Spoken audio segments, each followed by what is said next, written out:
ভরা মৌসুমেও নদী ও সাগরে পর্যাপ্ত ইলিশের দেখা মিলছে না। এতে হতাশ বরিশালের জেলে ও আড়তদাররা।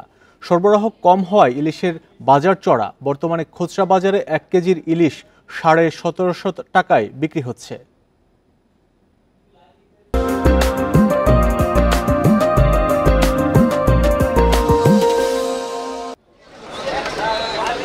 বরিশালের সবচেয়ে বড় মাছের পাইকারি বাজার পোর্ট রোড মৎস্য আড়তে পর্যাপ্ত ইলিশ মিলছে না।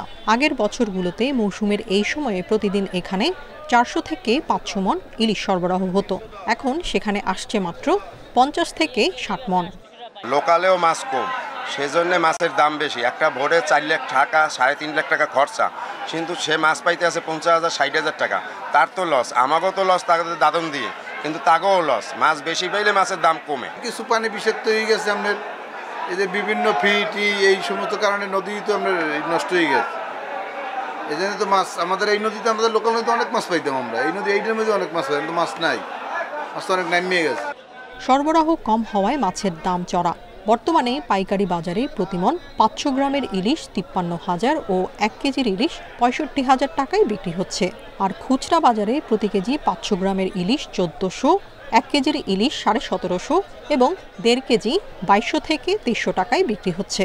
100 টাকা 150 টাকা বাড়তি।